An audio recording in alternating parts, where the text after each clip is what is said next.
ঈদের দিন যায় দুই ছেলে 5 ছেলের বাজার করছে, মার্কেট করছে। একটা বার জিগাইলাম না আব্বা টেহাটা ফাইলেন কয়। আজকে যে আমরা লক্ষ টাকা রুজি করি, এরপরও কুলের লাগাল পাই না, এরপরও কুলের হিসাব মিলাইতে পারি না।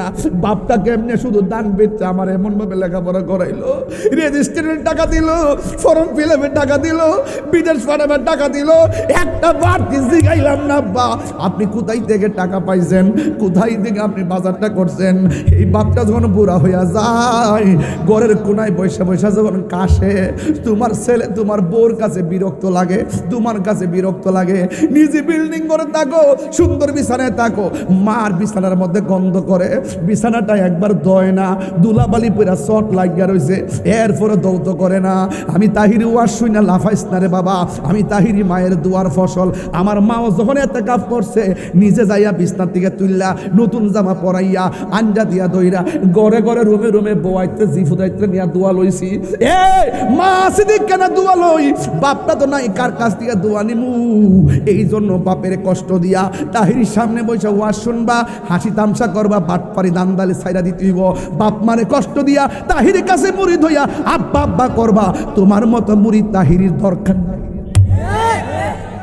ইয়া রাসূলুল্লাহ, নবী গো, ও মায়ের নবী, আমার জাদুমণিরে নিয়া যে স্বপ্ন দেখছিলাম, আমার পোলা আমার স্বপ্ন পূরণ করে নাই। আমার এমন ভাবে কষ্ট দিছে, কষ্ট পাইতে পাইতে পাইতে পাইতে দেয়ালের মধ্যে পিঠ ঠেকে গেছে। আমি কেন হাসি জানেননি গো নবী? আমি কেন হাসি জানেননি? পৃথিবীতে কোন মা সন্তানের দুঃখে দুঃখিত হয় না? তবে আজকে আমি কেন হাসি শুই না জান? আমার পোলা আমার এমন কষ্ট দিছি, এই কষ্টের কারণে একদিন আমি আর সহ্য করতে না পাইরা আমার আল্লাহরে কইছি, আল্লাহ আমার ফুল আমার কষ্ট দিছে, তুমিও তারে কবরে কষ্ট দিও। আল্লাহ যে আমি পাগলনির ডাকটা শুনছে, এই জন্য আমি আনন্দে হাসতেছি। আল্লাহ যে আমি পাগলনির ডাকটা শুনছে, আমি হাসতেছি। আমার মনে হয় আমার দোয়া আল্লাহ কবুল করছে।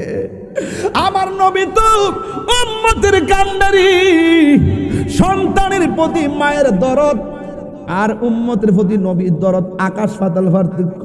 আমার নবী ডাক দিয়ে মাগো, সবাই আছে জান্নাতের গালিচায়, আপনার সন্তান আছে জাহান্নামের বিছনায়।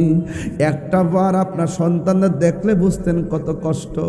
হাসি মুখ দেয়াইতো না, কয় নবী আমারে কয়েন না, আমার সন্তান কষ্ট দিছে। আল্লাহ যে আমার ডাকটা শুনছে, আমি বড় খুশি আজকে, আমার মতো খুশি আর কেউ নাই। আমাদের ওসি মহোদয়কে নিয়ে যদি গুরুস্থানে যায়, দেখবেন গুরুস্থানে যাওয়ার পরে কোনো সারা শব্দ নাই। শত শত মানুষ কবরের মধ্যে পড়ে আছে। আমার বাবা পড়ে আছে, আমার মা পড়ে আছে, আমার দাদা পড়ে আছে, আমার দাদি পড়ে আছে, আমার আব্বা পড়ে আছে, আমার নানা পড়ে আছে, আমার নানি পড়ে আছে। আমি যদি ওসি মহোদয়কে সাথে নিয়ে আর আপনাদের সবাইকে নিয়ে যদি শিব পাশের গুরুস্থানে যাই, দেখবেন কোনো সারা শব্দ নাই। এমনভাবে কবরের মধ্যে মানুষগুলা পড়ে আছে। আমি সেদিন পেলাম কবরে দেওয়ার পরে 3 দিন পরে নাকটা পচে যায়, 6 দিন পরে হাতের নখগুলা উঠে যায়, 9 দিন পরে মাথার চুলগুলো খসে পড়ে যায়, একের পর এক অল বডি থেকে গোশতগুলা ধীরে ধীরে খুলে পড়ে যায়। 60 বছর পরে কবরের ভিতরে কোনো হাড্ডিও থাকবে না। অথচ শত শত জনম ধরে আমার দেশের মানুষ অন্ধকার কবরে কিভাবে পড়ে আছে। সুখে আছে কিনা দুঃখে আছে আমি জানি না গো আল্লাহ, আমি জানি না, তুমি জানো। আমরা যদি গুরুস্থানের মধ্যে যাই, কবরবাসী কেমনে কান্দে জানেননি? কবরবাসী আল্লাহরে কয়, ও আল্লাহ, আগে যদি জানতাম নামাজ না পড়া কবরে আসলে এত কষ্ট হবে, জিন্দেগি তো আমরা নামাজ ছাড়তাম না। আবার তুমি দুনিয়ার মধ্যে পাঠাও, আমরা যাই নামাজ পড়বো। আল্লাহ বলবেন না না, সুম্মা ইলাইহি তুরজাউন, আর যাওয়ার কোনো সুযোগ নাই। এই জন্য যুবক, মরার আগে যা করার করা লাগবে, শক্তিটা থাকতে যা করার করা লাগবে। মুরব্বী আব্বার জিজ্ঞাসা করেন, আগের মতো রুকু দিতে পারিনি, কয় হুজুর মনে চায় কিন্তু কম্মরটা দেয় না। আগের মতো দূরতে মনে চাইনি, কয় হ্যাঁ দূরতে মনে চায়, কিন্তু জানে কোলাই না। আজকে মুরব্বী লড়তে পারে না, একদিন আমিও মুরব্বী হয়ে যাচ্ছি, কিন্তু আমিও লড়তে পারবো না। আপনার গায়ে শক্তি আছে দিকে বাহাদুরি করেন না। বাহাদুরি করেন কেন? মুরব্বী এখন 80 বছর হয়েছে, আপনার 20 বছর, এই জন্য আপনার কাছে বাহাদুর মনে হয়। একটাবার দৌলত দিয়া ফেরিঘাটে তাকায়া দেখেন, বাসটা শুধুমাত্র ফেরিতে উঠবে, মাত্র 3টা সেকেন্ডে সবগুলা মানুষ লিয়া নিচে চলে গেছে, 90 ফুট নিচে চলে গেছে। ছোট বাচ্চা সারা পৃথিবীর বিবেককে কান্দাইছে। এখনো বাচ্চাটারে প্রশ্ন করলে বাচ্চা কয় আমার আম্মা কই,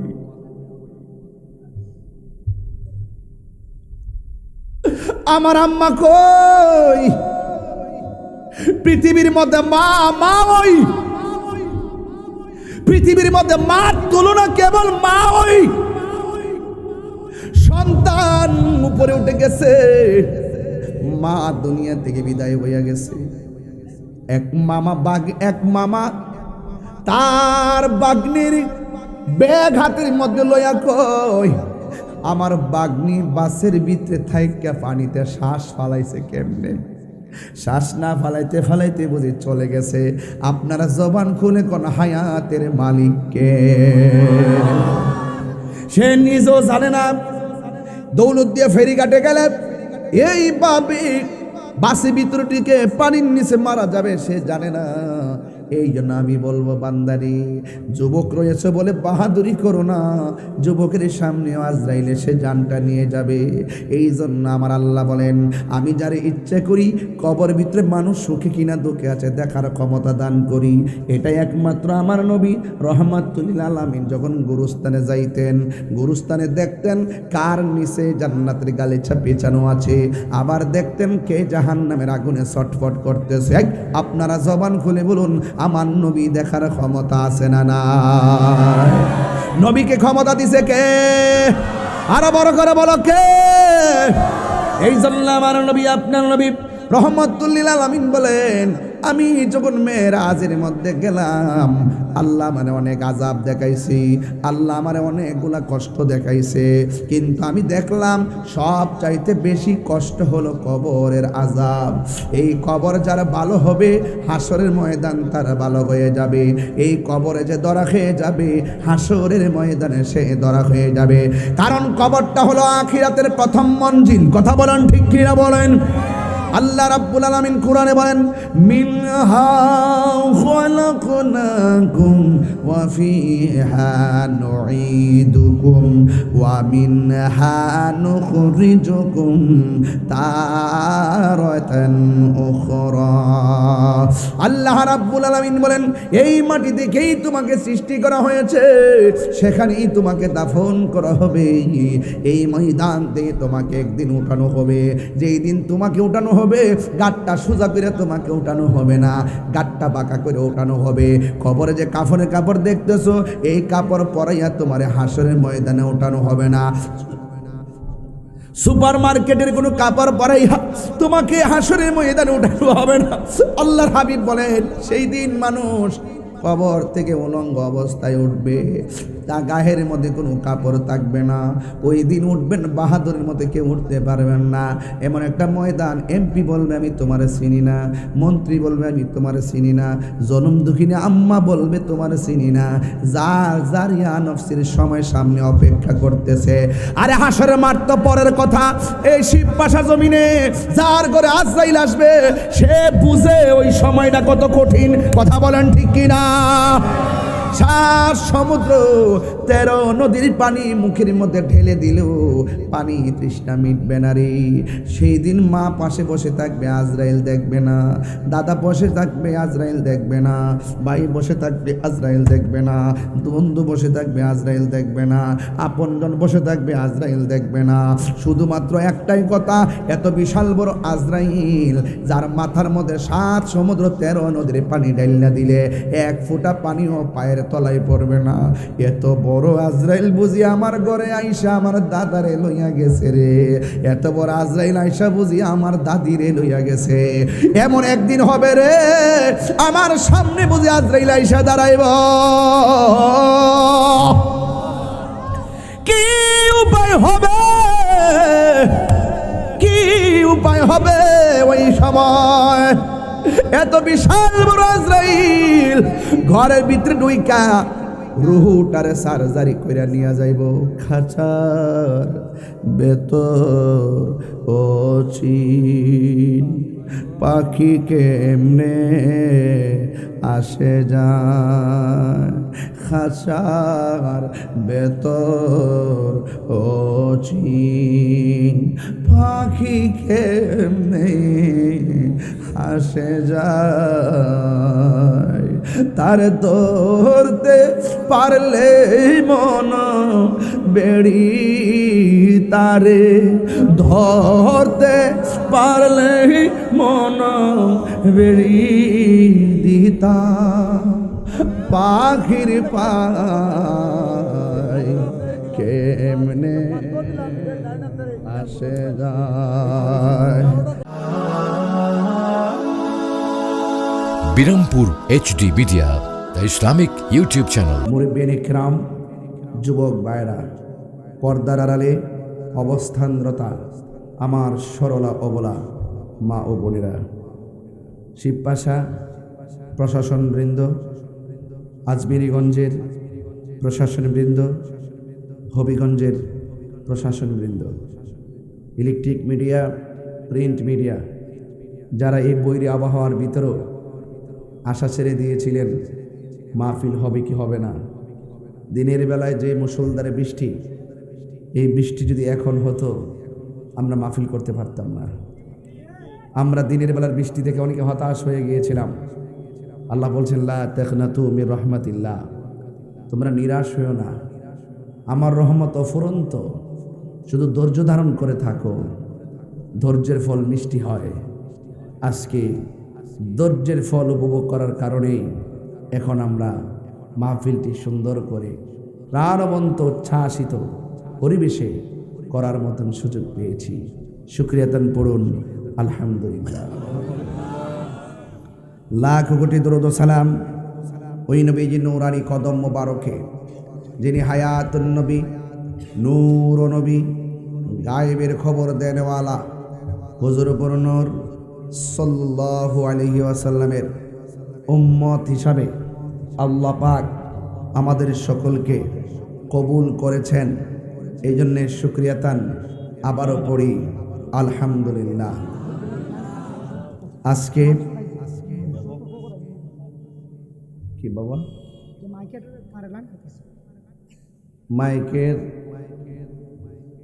তারের লাইন দেখো কোন জায়গাটা দেখাতেছে। আচ্ছা, মাইকের তারের কিছু ডিসকানেক্ট হয়েছে না, লাইন কিছু কাটছে। আচ্ছা, অসুবিধা নাই, যদি লাইন কেটে থাকে একটু দেখেন কোন কোন দিকে কাটছে, তারপরে লাগাই দেন। আর যদি কারেন্টটা লাইন দিয়ে রাখেন যাতে কাটার সময় লাগিয়ে মরে দেয়।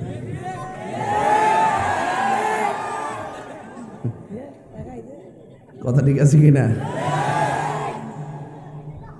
কারণ ওয়াজ মাহফিলের মাইকের তার কাইটটা দেওয়া মানিল সে সবচাইতে নিকৃষ্ট মানবের পরিচয় দেয়।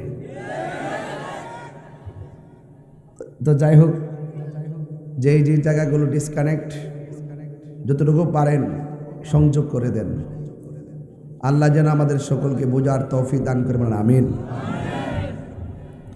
আমি এখান থেকে রওনা দিয়ে চট্টগ্রাম যাব। সকাল 11টায় আমার মিটিং আছে। রাতের বেলা আবার সিফাতুল কামিল মাদ্রাসা মাঠের ঐতিহাসিক বাৎসরিক মাহফিল, সেখানে অংশগ্রহণ করব ইনশাল্লাহ। তো এই জন্য আপনাদেরকে বেশি লম্বা চড়া নয়, 12টার মধ্যেই ওয়াজ গোছাবো। তবে একটু বলতে চাই, ইজ্জতের মালিক কে? মাহফিলে এনেছেন কে?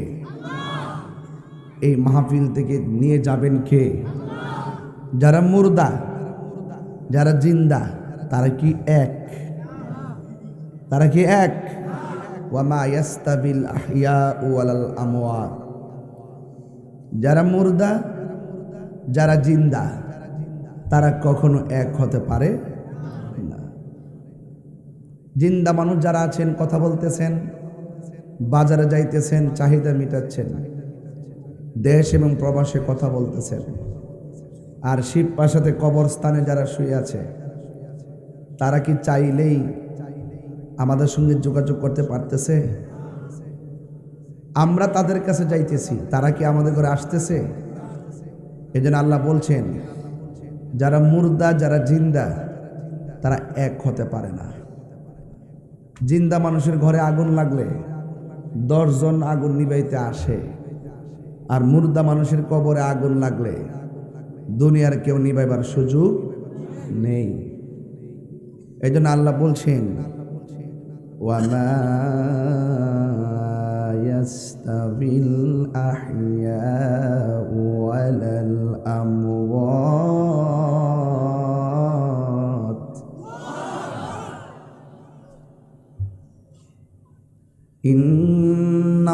ইন্নাল্লাহা ইউসমিউ মান ইয়াশা।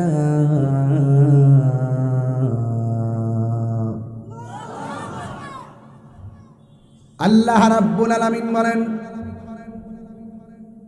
যারা মুর্দা যারা জিন্দা তারা এক হতে পারে না। দুনিয়ার মানুষ কবরে চলে গেলে আর আপনজনদের কাছে কিছুই চাইতে পারে না। আমার যুবক ভাইরা, দুনিয়া থেকে চলে যাওয়ার পর সব আমলের দরজা বন্ধ হয়ে যায়, সব আমলের দরজা বন্ধ। যদি আপনি সদকায়ে জারিয়া করে যান, মানুষের কল্যাণে স্কুল মাদ্রাসা রাস্তাঘাট মানুষের কল্যাণে করে যান, আল্লাহ রাব্বুল আলামিন এই সওয়াবটুকু কবরে ফ্লেক্সি করে পাঠাবেন। যদি আপনি এমন এলেম মানুষকে শিখায়া যান, যেমন আল্লামা সাহেব কারণ সিরাজনগরী হুজুর মুত্তাসিলুল আলী তিনি দারুল কেরাত খুলেছেন। এই যে খেদমত করতেছেন, মানুষ কোরআন শিখতেছে, তিনি চলে যাওয়ার পরেও এই কোরআন যারা ওনার মাধ্যমে শিখতেছেন, এই চর্চা যতদিন পর্যন্ত জিন্দা থাকবে এই সওয়াব কবরে যাইতে থাকবে। এটা শুধুমাত্র হুজুরের জন্য নয়, আপনিও যদি এমন ভাবে যদি কাউকে উপকৃত এলেম শিক্ষা দিয়া যান, বাজে শিক্ষা নয়, প্রকৃত এলেম, ওই শিক্ষা যদি আপনি দিয়ে যান, আপনার কবরের ভিতরেও সেই এলেমের সওয়াব টুকুন যাবে।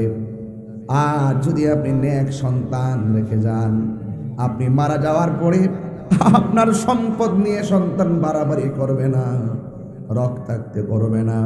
আপনি মারা যাওয়ার পরে সন্তান সব সময় আল্লাহর কাছে বলবে, আল্লাহ আমার বাবারে তুমি যেই নিয়ামত দিয়েছ, এই নিয়ামত বাবার পক্ষ থেকে আমরা পেয়েছি। আজকে বাড়িওয়ালারা বাড়ি আছে, বাড়িওয়ালা আর দুনিয়াতে নাই, অন্ধকার কবরে চলে গেছে। এই জন্য আমার যুবকের দল ওই নেক সন্তান যখন বাবা আমার কবরে পারে গিয়ে বলবে রব্বির রহমহুমা কামা রব্বায়ানি সগীরা, সবাই বলেন রব্বির রহমহুমা কামা সগীরা। আল্লাহ ও আল্লাহ ও আল্লাহ, আমার মা বাপ আমার ছোটবেলা যেমনে মায়া কইরা বুকে পিঠে কইরা মানুষ করেছেন, আল্লাহ আমার মা বাপ চলে গেছে, আমার মা বাবাকে কবরে তুমি এমন করে মায়া কইরা রাখো। সন্তান যখন মার কবরে দাঁড়াইয়া, সন্তান যখন মার কবরে পারে দাঁড়াইয়া চোখের পানি ফালাইয়া যদি কই আল্লাহ,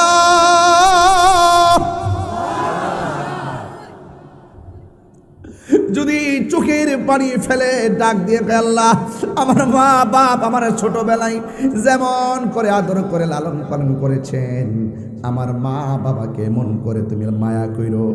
সন্তানের অস্ত্র সিক্ত নয়নে যখন বুক বেসে যায় চোখের পানিতে, আমার আল্লাহ রাব্বুল আলামিন ওই মা বাবার কবরে জান্নাতের বাতি জ্বালায়া দেয়। শুধুমাত্র তাই নয়, এই পৃথিবীর কোনো মানুষ যদি সূরা ইখলাসটা 3 বার পড়ে, জোরে বলেন কয়বার? আর বড় করে বলি কয়বার? সূরা ইখলাসটা যদি কেউ 3 বার পড়ে, আল্লাহ রাব্বুল আলামিন গোটা কোরআন তেলাওয়াতের সওয়াব তার আমলনামায় দান করে। আর বড় করে বলুন আমার জন্য এই কথা বলতে না হয় বড় করে বলুন, আপনারা প্রেমের সাথে সুবহানাল্লাহ বললে আসমান এবং জমিনের খালি জায়গাটা আমার আল্লাহ সওয়াব দিয়া পরিপূর্ণ করে দিবে। আল্লাহর হাবিব বলেন, যারা সূরা ইখলাসকে মহব্বত করে, যারা সূরা ইখলাসকে মহব্বত করে তেলাওয়াত করে, সে শুধুমাত্র তেলাওয়াত করে নিজেই সওয়াব পায় না, আল্লাহ রাব্বুল আলামিন তার মা বাবার জীবনের গুনাহ পর্যন্ত মাফ করে দেন। সবাই আমার সাথে বলুন, কুল হুয়াল্লাহু আহাদ আল্লাহুস সামাদ লাম ইয়ালিদ ওয়া লাম ইউলাদ ওয়া লাম ইয়াকুল লাহু কুফুয়ান আহাদ। সবাই আমার সাথে বলুন, কুল হুয়াল্লাহু আহাদ আল্লাহুস সামাদ লাম ইয়ালিদ ওয়া লাম ইউলাদ ওয়া লাম ইয়াকুল লাহু কুফুয়ান আহাদ। এখন আর আমি পড়ব না, আপনারা পড়েন, কুল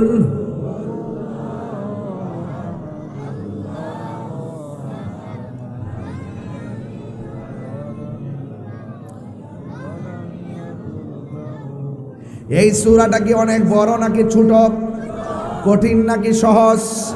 আল্লাহর হাবিব বলে সূরা ইখলাসটাকে যারা দিলে প্রাণে মহব্বত করবে, সে যেই দিন মারা যাবে, ইখলাসকে মহব্বত করেনেওয়ালা যদি মারা যায়, তার জানাজার ময়দানে, শিব পাশার ময়দানে ভাই যাবে, বন্ধু যাবে, আপনজন যাবে, সব গিয়ে নামাজ পড়বে।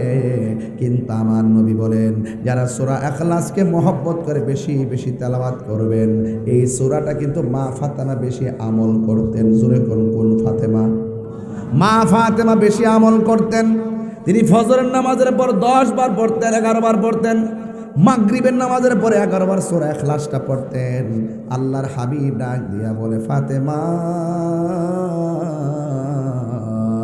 ও ফাতেমা গো, কোরআনে এত সূরা থাকার পরেও এই সূরা কেন তাখাসসুস তুমি মাগরিব আর ফজরের পরে তেলাওয়াত করো? মা ফাতেমা ডাক দিয়া কয়, ইয়া রাসূলুল্লাহ, ইয়া হাবিবাল্লাহ, নবী গো, এই সূরাটা আমি ফাতেমা বড় ভালোবাসি। আমার আল্লাহর হাবিব ডাক দিয়ে কয়, ফাতেমা, এই সূরাটা যারা কিয়ামত পর্যন্ত তোমার মতো ফজরের পরে 11 বার, মাগরিবের পরে 11 বার পড়বে, আল্লাহ রাব্বুল আলামিন তাদের জন্য জান্নাতে একটা বালাখানা বানায়া দিবে। আরে হাত তুলে আল্লাহু আকবার। নিয়ামত দেওয়ার মালিক কে? আর বড় করে বলো কে? এই জন্য আমার নবী, আপনার নবী বলেন,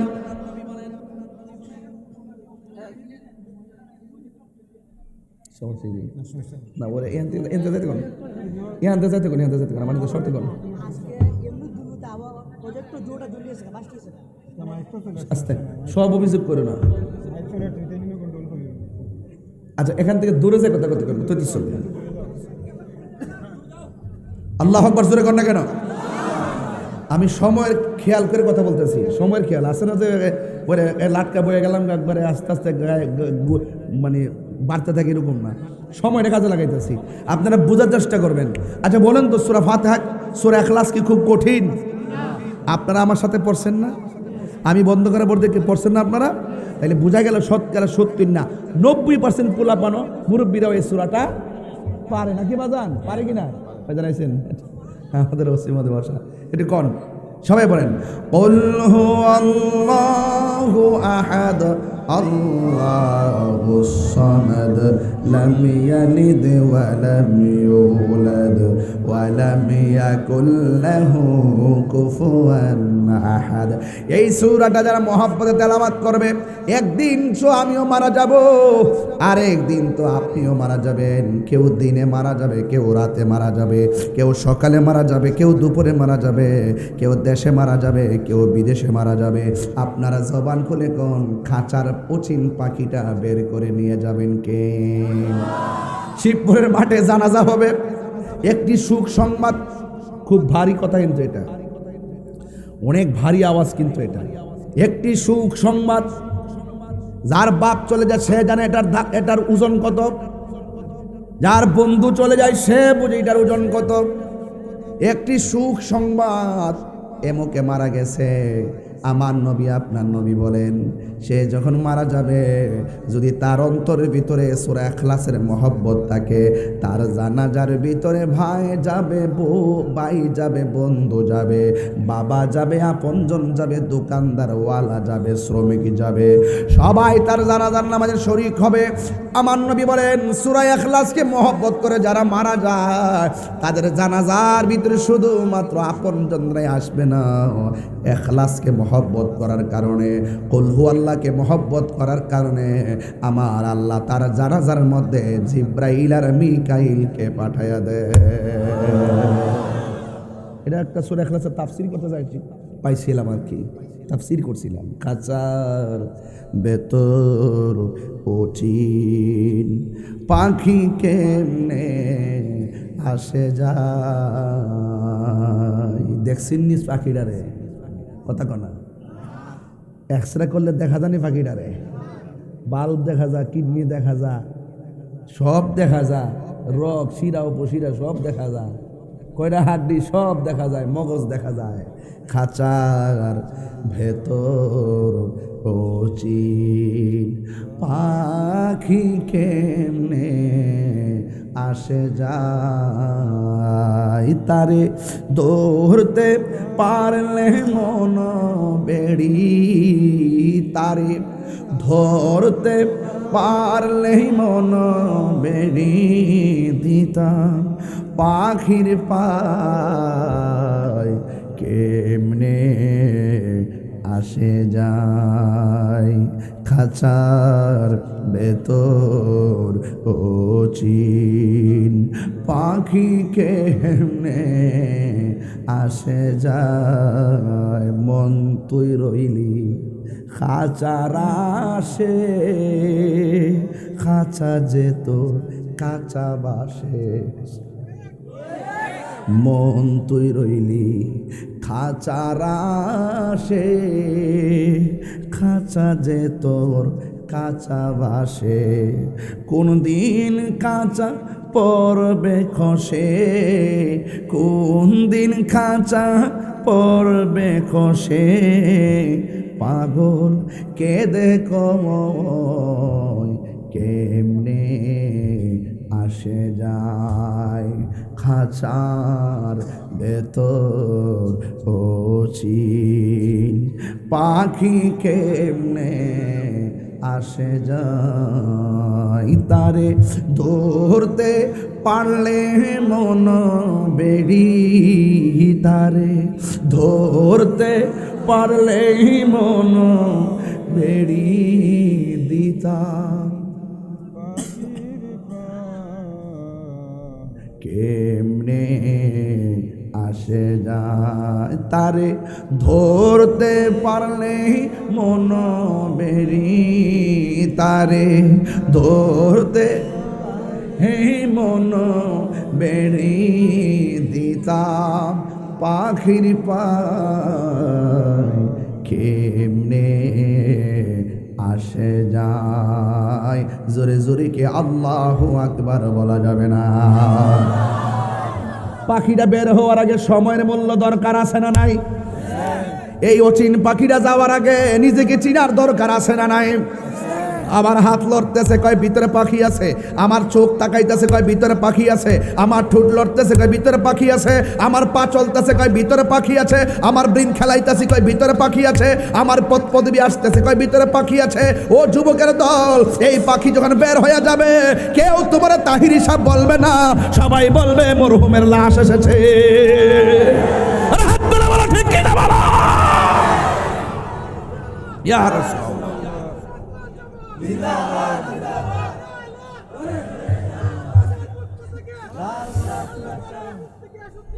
জিন্দাবাদ। অসময়ে কৃষি করে মিছামিছি খেটে মরে, অসময়ে কৃষি করে মিছামিছি খেটে মরে। গাছ যদি হয় বীজের জোরে, তাতে ফল ধরে না, তাতে ফল ধরে না, সময় গেলে সাধন হবে না।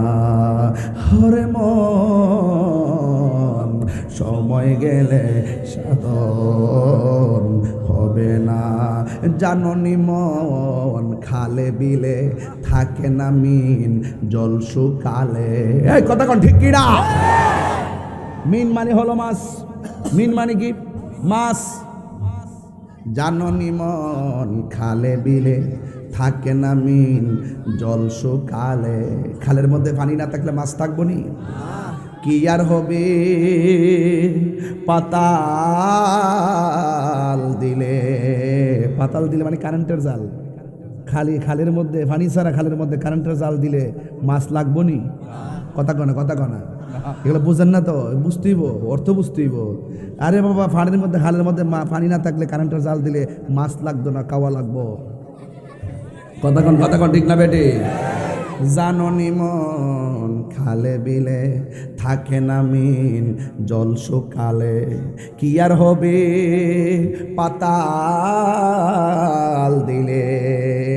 যদি মোহনাশক না থাকে, যদি মোহনাশক না, সময় গেলে সাধন হবে না। সবাই কইতিব, সময় গেলে সাধন হবে না। দিন তাকিতে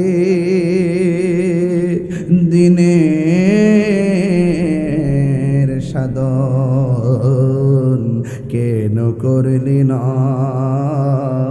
সময় গেলে সাধন হবে না। ফেরাউনের মতন নীল নদে ডুবার পরে কইবেন লা ইলাহা ইল্লাল্লাহ, কাম হইবনি? আঙ্গু দেশে সারা জীবন বাটফারি দান্দালি করে মৃত্যুর ঘাটে যায় একটা হুজুরে লয়া তওবা করা। কি করা? সারা জীবন চুরি বাটফারি দান্দালি করে, শেষ বয়সে কয় আল্লাহর রাস্তায় দান কর। কথা কইন না। অথচ আমার নবী বলছে, যৌবনকালে যার ইবাদত বেশি, আমার আল্লাহ হাসরের ময়দানে তাকে আরশের নিচে ছায়া দিয়ে দিবে। আর আগ্নেয়দেশের মানুষ শক্তি থাকা অবস্থা হজ করে না, বৃদ্ধকালে যায় হজ করতে। ঠিক নেই?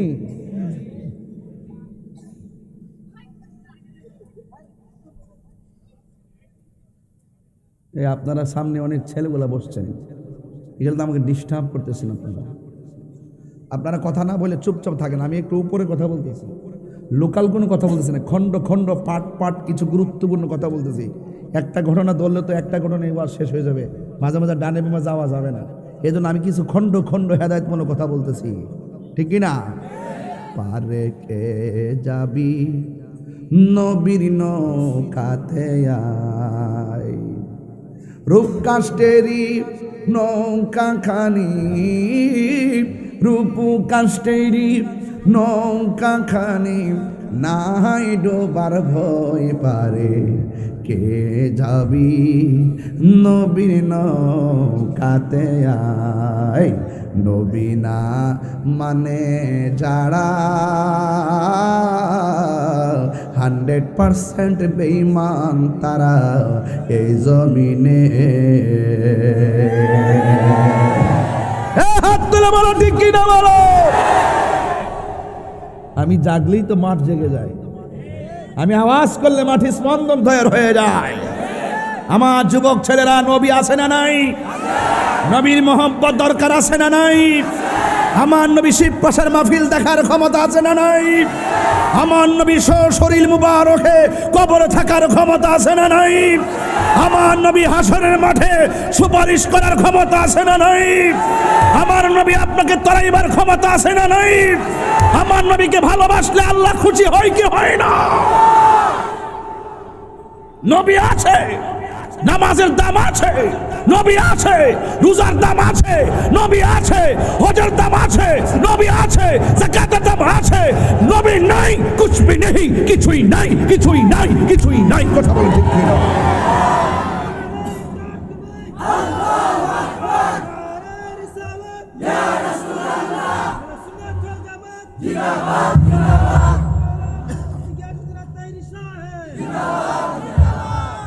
আমার যুবক ভাইরা, আলা আলা ঈমান আলিমান লা মুহাব্বত আলাহ, যার অন্তরে নবীর মহব্বত নাই তার ঈমান নাই, যার ঈমান নাই তার নামাজের দাম নাই। কপালে দাগ ফলালে লাভ হবে কি? গিরার মধ্যে কর ফলালে লাভ হইব কি? নবীর শান শুনলে কই নবীর শান বলতে নামাজের ওয়াজ করেন। সিন্নি খাইলা কার দ্বারা মোল্লা ছিল না। কথাগণ কথাগণ কথাগণ কথাগণ কথাগণ। নামাজে সালাম নেয় না আল্লাহ পাকে, নামাজে সালাম ওয়াজিব করলো নবীজিকে। নামাজে সালাম নেয় না আল্লাহ পাকে, নামাজে সালাম ওয়াজিব করলো নবীজিকে। সেই নবীকে ভালোবাসলে থাকবে সুখে, সেই নবীকে ভালোবাসলে থাকবে সুখে। স্বাদ মিটে না রওজা দেখে, রওজা দেখে, রওজা দেখে। ঠিক কি না? যারা একবার মদিনায় গেছে জিগান না মদিনায় কেমন লাগে? হুজুর কেমন লাগে কয়ান না, বারবার যাইতে মন চায়। বেকিবের মতন যায় নবীর সবুজ গম্বুজ মুবারক দিকে এমনি তায়া ছায়া ছায়া চোখের পানি ফালায় ফালায় কান্দে। আর ওই নবী নাকি কবরে যাওয়ার ক্ষমতা নাই। সে বলে কি নবী নাকি কবরে থাকার ক্ষমতা নাই? বলুন, শিব পাশা থেকে মদিনা অনেক দূরে, কিন্তু মদিনাওয়ালার জন্য শিব পাশা দূরে নয়। তোমার চোখে তো লাগাইছো আবু জাহেলের চশমা। আবু বকর সিদ্দিক রাদিয়াল্লাহু তাআলা প্রেমের চশমা লাগাও জালালউদ্দিন সুয়ুতির মতন। জালালউদ্দিন সুয়ুতি রহমাতুল্লাহ আলাইহি কিতাবের নাম সরে সদর কিতাবে লিখতেছে, আমি আমার নবী পাকের সবুজ গম্বুজ মুবারকের মুরাকাবা করেছি আর মনে মনে খেয়াল করেছি এই সবুজ গম্বুজের নিচেই তো রাহমাতুল লিল আলামিন আছে। এইভাবে আমি জীবনে 75 বার মুরাকাবা করেছি। আমার চোখ খুলে দেখি রাসূল মদিনার সবুজ গম্বুজের নিচে নয়, আমার নবী শরীর মুবারকে আমি জালালের সামনে দাঁড়িয়ে রয়েছি।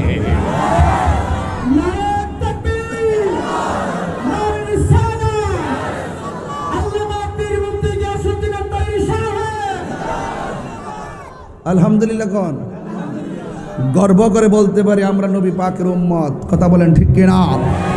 গর্বের সাথে বলতে পারি টাকা কম হতে পারে, পয়সা কম হতে পারে, পদ পদবি কম হতে পারে, শক্তি কম হতে পারে, চেহারা না থাকতে পারে, শরীর দুর্বল হতে পারে, কিন্তু বুক ভরা নবীর মহব্বত আছে। ওই মহব্বত নিয়ে নামাজ পড়লে নামাজের দাম আছে, ওই মহব্বত নিয়ে মা বাবার খেদমত করলে দাম আছে, ওই মহব্বত নিয়ে হজ করলে হজের দাম আছে। এই জন্য আমার যুবক ভাইয়েরা, আল্লাহ রাব্বুল আলামিন বলেন ইন্নাল্লাহা ইউসমিউ মান ইয়াশা। আল্লাহ রাব্বুল আলামিন যাকে ইচ্ছা করে, কবরের মধ্যে মানুষ সুখী কিনা দুঃখী আছে আমার আল্লাহ দেখার ক্ষমতা দান করে। আজকে যদি আমি সভাপতি সাহেবকে নিয়ে যদি গুরুস্থানের মধ্যে যাই, মাওলানা আবু বকর সিদ্দিক আশিকি সাহেবকে নিয়ে যদি আমি গুরুস্থানে যাই, আমাদের ওসি মহোদয়কে নিয়ে যদি গুরুস্থানে যাই, দেখবেন গুরুস্থানে যাওয়ার পরে কোনো সারা শব্দ নাই। শত শত মানুষ কবরের মধ্যে পড়ে আছে। আমার বাবা পড়ে আছে, আমার মা পড়ে আছে, আমার দাদা পড়ে আছে, আমার দাদি পড়ে আছে, আমার আব্বা পড়ে আছে, আমার নানা পড়ে আছে, আমার নানি পড়ে আছে। আমি যদি ওসি মহোদয়কে সাথে নিয়ে আর আপনাদের সবাইকে নিয়ে যদি শিব পাশের গুরুস্থানে যাই, দেখবেন কোনো সারা শব্দ নাই। এমনভাবে কবরের মধ্যে মানুষগুলা পড়ে আছে। আমি সেদিন পেলাম কবরে দেওয়ার পরে 3 দিন পরে নাকটা পচে যায়, 6 দিন পরে হাতের নখগুলা উঠে যায়, 9 দিন পরে মাথার চুলগুলো খসে পড়ে যায়, একের পর এক অল বডি থেকে গোশতগুলা ধীরে ধীরে খুলে পড়ে যায়। 60 বছর পরে কবরের ভিতরে হাড্ডিও থাকবে না। অথচ শত শত জনম ধরে আমার দেশের মানুষ অন্ধকার কবরে কিভাবে পড়ে আছে, সুখে আছে ইচ্ছে কিনা দুঃখী আছে আমি জানি না গো আল্লাহ, আমি জানি না, তুমি জানো। আমরা যদি গুরুস্থানের মধ্যে যাই, কবরবাসী কেমনে কান্দে জানেননি? কবরবাসী আল্লাহরে কয়, ও আল্লাহ, আগে যদি জানতাম নামাজ না পড়া কবরে আসলে এত কষ্ট হবে, জিন্দেগি তো আমরা নামাজ ছাড়তাম না, আবার তুমি দুনিয়ার মধ্যে পাঠাও, আমরা যাই নামাজ পড়বো। আল্লাহ বলবেন না না, সুম্মা ইলাইহি তুরজাউন, আর যাওয়ার কোনো সুযোগ নাই। এই জন্য যুবক, মরার আগে যা করার করা লাগবে, শক্তিটা থাকতে যা করার করা লাগবে। মুরব্বী আব্বার জিজ্ঞাসা করেন, আগের মতো রুকু দিতে পারিনি, কই হুজুর মনে চায় কিন্তু কম্মরটা দেয় না। আগের মতো দূরতে মনে চায়নি, কই হ্যাঁ দূরতে মনে চায়, কিন্তু জানে কোলাই না। আজকে মুরব্বী লড়তে পারে না, একদিন আমিও মুরব্বী হয়ে যাচ্ছি, কিন্তু আমিও লড়তে পারবো না। আপনার গায়ে শক্তি আছে দিকে বাহাদুরি করেন না, বাহাদুরি করেন কেন? মুরব্বী এখন 80 বছর হয়েছে, আপনার 20 বছর, এই জন্য আপনার কাছে বাহাদুর মনে হয়।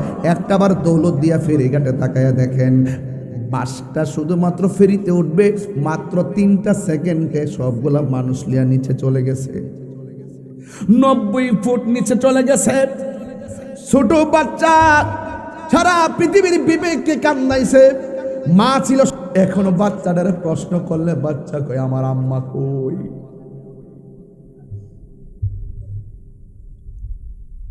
আমার আম্মা কই। পৃথিবীর মধ্যে মা মা ওই, পৃথিবীর মধ্যে মা তুলনা কেবল মা ওই। সন্তান উপরে উঠে গেছে, মা দুনিয়া থেকে বিদায় হইয়া গেছে।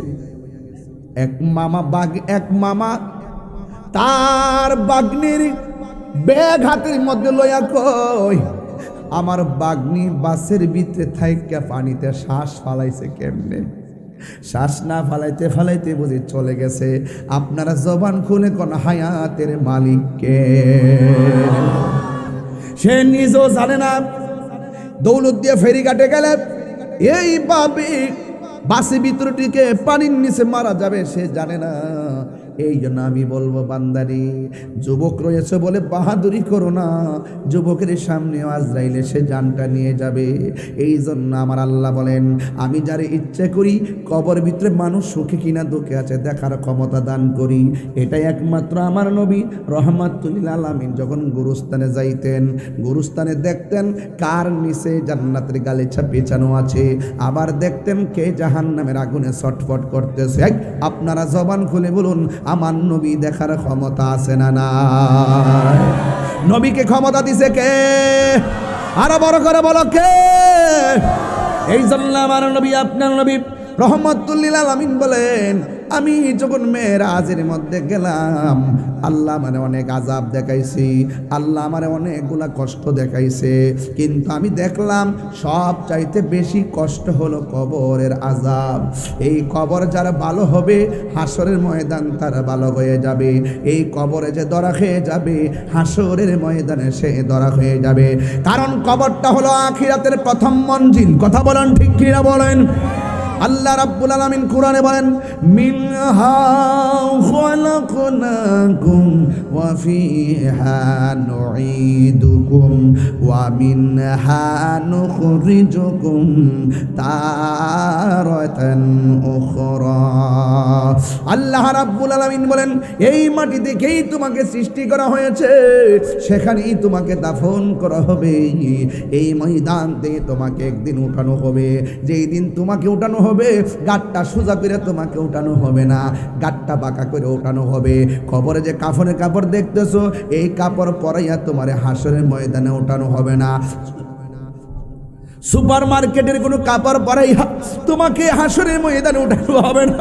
আল্লাহর হাবিব বলেন, সেই দিন মানুষ কবর থেকে উলঙ্গ অবস্থায় উঠবে, তা গায়ের মধ্যে কোনো কাপড় থাকবে না। ওই দিন উঠবেন বাহাদুরের মধ্যে কেউ উঠতে পারবেন না। এমন একটা ময়দান, এমপি বলবে আমি তোমারে চিনি না, মন্ত্রী বলবে আমি তোমারে চিনি না, জনম দুঃখিনী আম্মা বলবে তোমারে চিনি না। যার ইয়া নফসির সময় সামনে অপেক্ষা করতেছে।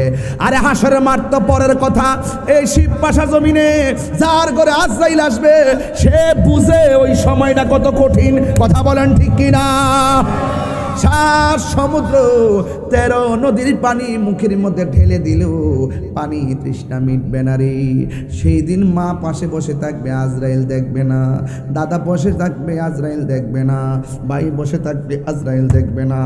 বন্ধু বসে থাকবে, আজরাইল দেখবে না। আপনজন বসে থাকবে, আজরাইল দেখবে না। শুধুমাত্র একটাই কথা, এত বিশাল বড় আজরাইল, যার মাথার মধ্যে 7 সমুদ্র 13 নদীর পানি ঢাইলা দিলে 1 ফোঁটা পানিও পায়ের তলায় পড়বে না। এত বড় আজরাইল বুঝি আমার ঘরে আইসা আমার দাদারে লইয়া গেছে রে। এত বড় আজরাইল আইসা বুঝি আমার দাদিরে লইয়া গেছে। এমন একদিন হবে রে, আমার সামনে বুঝি আজরাইল আইসা দাঁড়াইব। কি উপায় হবে, কি উপায় হবে ওই সময়? এত বিশাল বড় আজরাইল ঘরের ভিতরে ঢুইকা রুহুটারে সার্জারি কইরা নিয়ে যাইব খাঁচার ভেতর।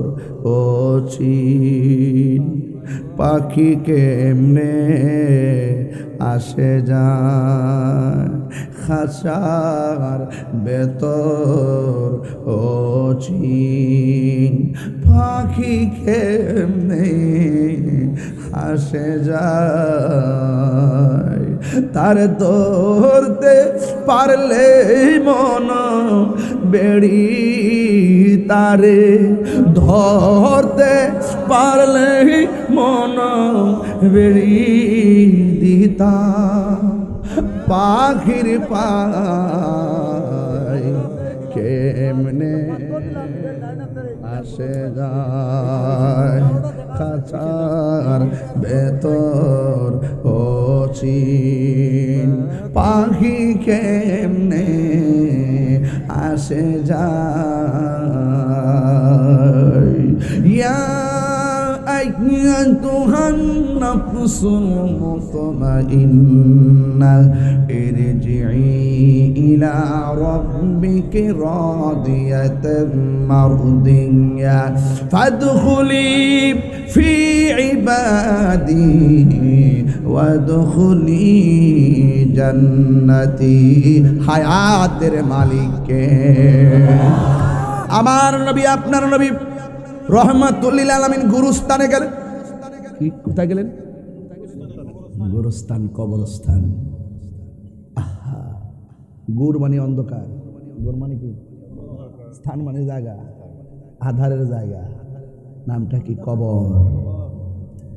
এই মুহূর্তে যদি একটা ছেলেকে বলি শিব পাশা গুড়া, এই মুহূর্তে যদি শিব পাশা একটা ছেলের দাঁড় করায় বলি তুমি আজকে রাতের বেলা 1টার সময় শিব পাশা গুরুস্থানে যাবে, একটা ভাঙ্গা কবরের ভিতরে তুমি থাকবা, 3 দিন পর্যন্ত এখানে থাকবে একাধারে, তোমার খাবার কবরে পাঠাই দিব। যুবক বলবে হুজুর আমার ডর করে, আমার পক্ষে থাকা সম্ভব না। যুবক, যেই জায়গায় মানুষের ভরসা নিয়েও খাবার নিয়েও তুমি ভয় পাও, সেই জায়গায় তোমাকে একদিন জনম জনম থাকতে হবে। হ্যাঁ পথিক, তুমি কিছুক্ষণের জন্য হলো দাঁড়িয়ে যাও। তুমি ছিলা কোথায়, এসেছো কোথায়, যাবে কোথায়? তুমি ছিলা কোথায়, এসেছো কোথায়, যাবে কোথায়? এই 3টা জায়গার চিন্তা যদি তোমাকে অ্যাটাক করতে না পারে, মনে করলে তুমি কেবলমাত্র মাকাল ফলের মতোই থেকে গেলা। এখনো সময় আছে পথিক, একটু সময়ের জন্য দাঁড়ায় বলো আমার বাবা গেল কই, আমার দাদা গেল কই, আমার নানি গেল কই। ও আচ্ছা, আমার বাবার যে আনুষ্ঠানিকতা সেটা বুঝি আমার জন্য অপেক্ষা করতেছে। সেই জায়গাটা অন্য কোথাও নয়, সেটা হলো কবর। কথা বলেন ঠিক না বেঠিক?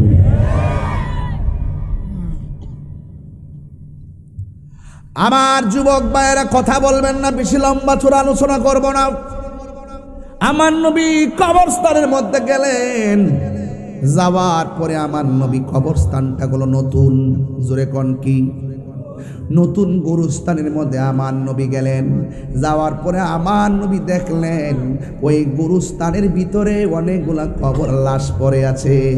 আমার নবী ফাতাবাসসামা রাসূলুল্লাহি সাল্লাল্লাহু তাআলা আলাইহি ওয়াসাল্লাম, আমার নবী গুরুস্থানে যাইয়াই যেই কবরের দিকে তাকায়, ওই কবরের পারে দাঁড়াইয়া দাঁড়াইয়া আমার নবী, আপনার নবী রহমাতুল লিল আলামিন মুচকি মুচকি হাসতেছেন। নবী যখন হাসে দুনিয়া হাসে। জোরে বলেন ঠিক কিনা? আমার নবী যখন হাসে সাহাবায়ে কেরাম বড় উৎফুল্ল থাকেন।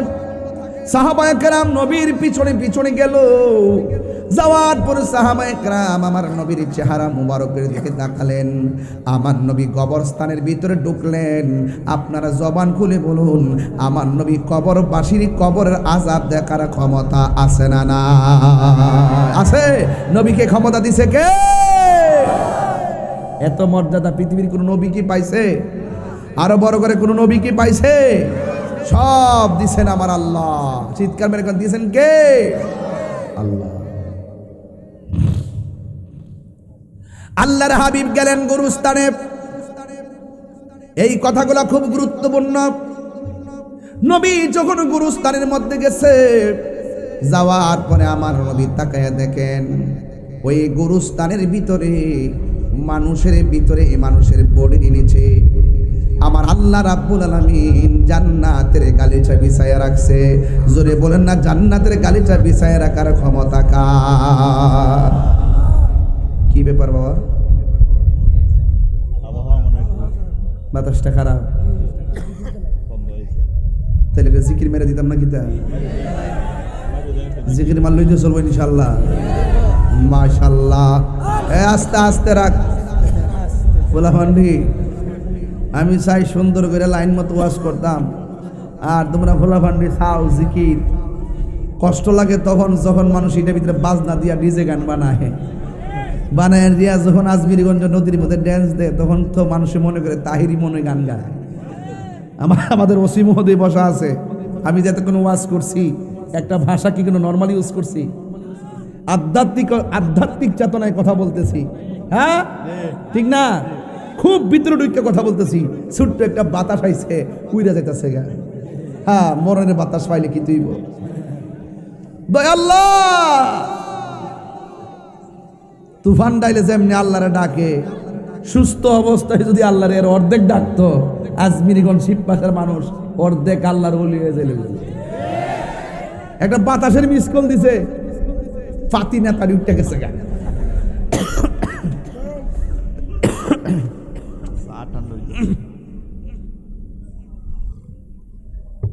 চা ঠান্ডা হইতো না, তোর গরম মানুষ ঠান্ডা হয়ে যেতেছে গা। মানুষের মানুষ আটকে জিকির কথা কইছি যে আপনি বুঝেন না ঘটনাটা কি?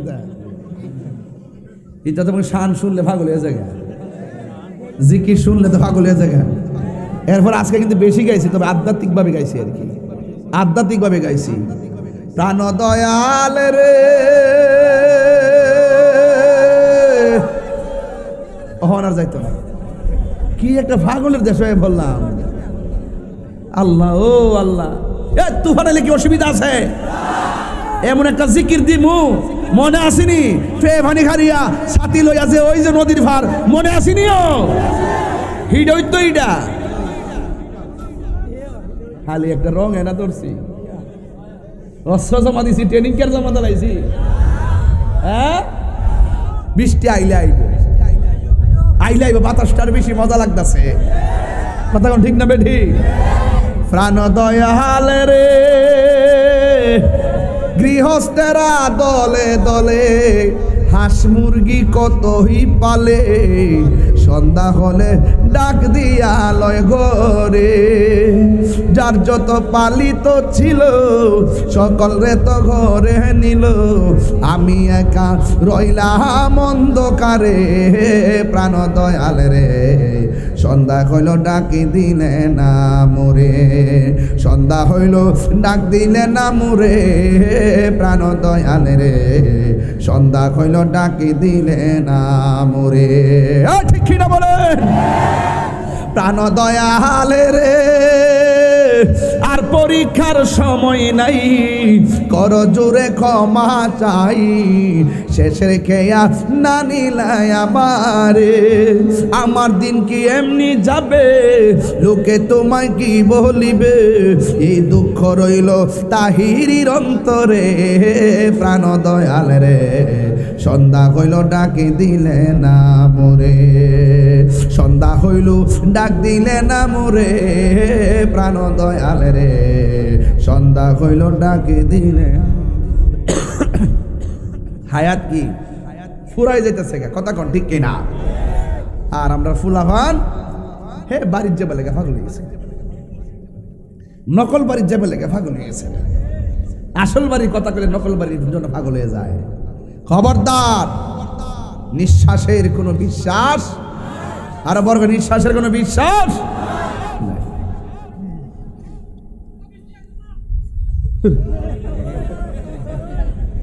আমি বই দিছি না শুনে না বুঝস না খিদা রে বেটা, দিনের বেলা দিবিস উড়াইলিস। আমি আর কইছি একমাত্র যে তোমরা ফ্যান্ডেল করো না। ফ্যান্ডেল করলে যদি ফ্যান্ডেলটা ছিঁড়াল হয়, আর এই বাতাস যদি ফ্যান্ডেলে বাইতো, ফ্যান্ডেল ছিঁড়তো আর মানুষের মন দুর্বল হইতো। এখন অনেক বাতাস মানুষের মাথার উপরে যাইতেছে, কেউ টের পায় না। কথাগণ ঠিক কিনা? ফ্যান্ডেলটা থাকতো উড়াই যাইতো, মানুষের মন ভেঙে যেত। আপনারা বলেন খোলা আকাশের নিচে আপনাদের ওয়াজটা শুনতে কেমন লাগতেছে? এইভাবে এই যে প্রায় 60,000 টাকা বাচ্চা গেছে না, 40,000 টাকা বাচ্চা না ফ্যান্ডেলটা করলে লাগলো নইলে। এই যে একটা উপকার হয়েছে, আমি কইছি নাম শুনলে যে হেতু মানুষ মুসলাম নিয়ে ভাগলা কথা কস না, কস না তো আমি কইছি নি অন্ত কস না পাগলা, আসল কথা তো কস না। মারহাবা জোরে কন। আজকে একটা জিকির দিমু ইনশাআল্লাহ, যদি বৃষ্টি ডায়ে তৈ চলে। আজান বলে স্যার হ্যাঁ কি আল্লাহু আকবার জোরে কন। আমি চাই না যে আমি আবার 12 বছর আগে ফিরে যাই। আমি চাই বয়স হইতাছে, ছেলে মেয়ে বড় হইতাছে, আমি চাই যে গুছায় গাছায় কিছু কথা কইয়া আপনাদেরকে আরেকটা ধারা দেওয়ার জন্য। দেখলাম যে আপনারা ঘুরায় ঘুরায় হেদিকে যান গা, হেদিকে যান গা, হেদিকে যান। মুর্শিদি গাইলে ভাল লাগে, জিকির করলে ভাল লাগে। আরে জিকির তো গাইবই, এই দেহে প্রাণ যতদিন আছে জিকির চলবে ইনশাআল্লাহ। কারা কারা জিকিরের পক্ষে আছে না হাত তুলে দেখা ইনশাআল্লাহ। নারে তাকবীর, নারে রিসালাত, নারে সুন্নাত ওয়াল জামাত। আলহামদুলিল্লাহ গন। মুরব্বি হইলে সাইরা দিয়েন, ফুলা ভরলে জাতা মাইরা ধরেন, যাবেন যেত না।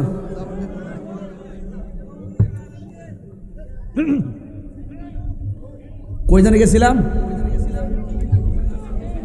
কই গেছিলাম? এই যে একটা টাটকা মিশা কথা কইছে, আমি গেছিলাম গুরুস্থানও। কি এরা মনে হচ্ছে আমার মনে বয়স হয়েছে তো, স্মৃতিশক্তি মনে কমে গেছে। কি পাগলের দেশে বললাম রে। শিব পাশার মাটি সুন্নিয়তের ঘাটি, আজমিরগঞ্জের মাটি সুন্নিয়তের ঘাটি। এবার চুনারগড় মাধবপুর দেখাই দিছে ভালোবাসা কারে কয়। কথা বলুন ঠিক কিনা বেঠে? নিঃস্বার্থ ভালোবাসা এমনই হয়। আমার যুবক ভাইয়েরা, এদিকে গেলাম না।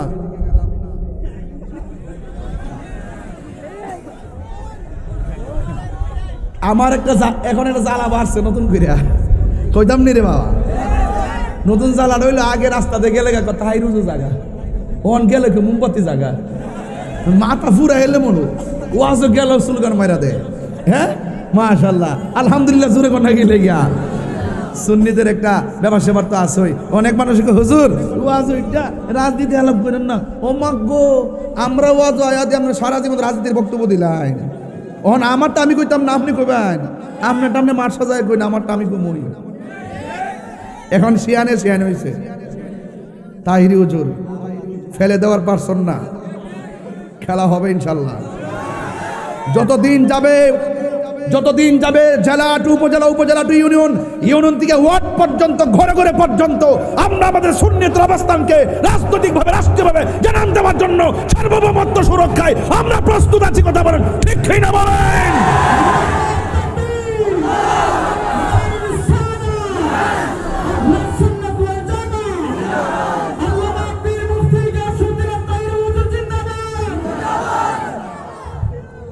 আমরা কি ভালো আছেন? এই শিব পাশার মানুষ আওয়াজ করে এখন আল্লাহু আকবার। যারা নবীরে ভালোবাসে সে যেই দল করুক আমরা তারা ভালোবাসি। যে আল্লাহর মাজারকে সম্মান করে সে যেই দল করুক আমরা তারা ভালোবাসি।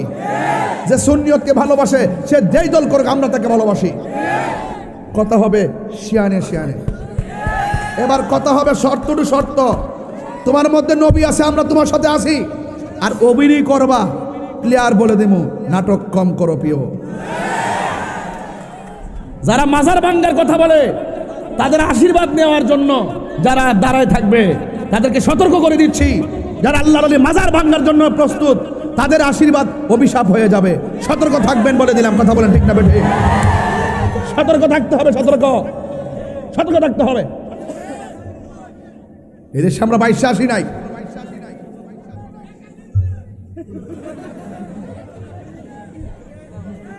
এই ফোলা মান্ডি করে তোরা যদি সময় মতো পাওয়া জানা রে, তোরা চা বিস্কিট খাই ঘুরে যাচ্ছে ফোলা মানে এমন একটা ভাব তোর সময় মতো আইলে পাগলা চিনিস বাবা, আফন ফোর সিগনালও বাবা, আর পিছে দেখার সময় নাই। শরম যখন ভাঙ্গি গেছে গা, আর শরমের বই দেখায় না। এখন আমরা ডাইরেক্ট কথা কই, এই যে ছবি তুলে থাকবা ভিডিও করবা। আপনারা কি আমার কথা রাগ করতেছেন? আমরা দুনিয়া এবং আখিরাতের কথা বলি, হক কথা বলি, ন্যায্য কথা বলি। যাদের মুখে দেশ প্রেম আছে মূলত দেশ প্রেমিক না, আছে কি না? কোন দিল্লি না ঢাকা,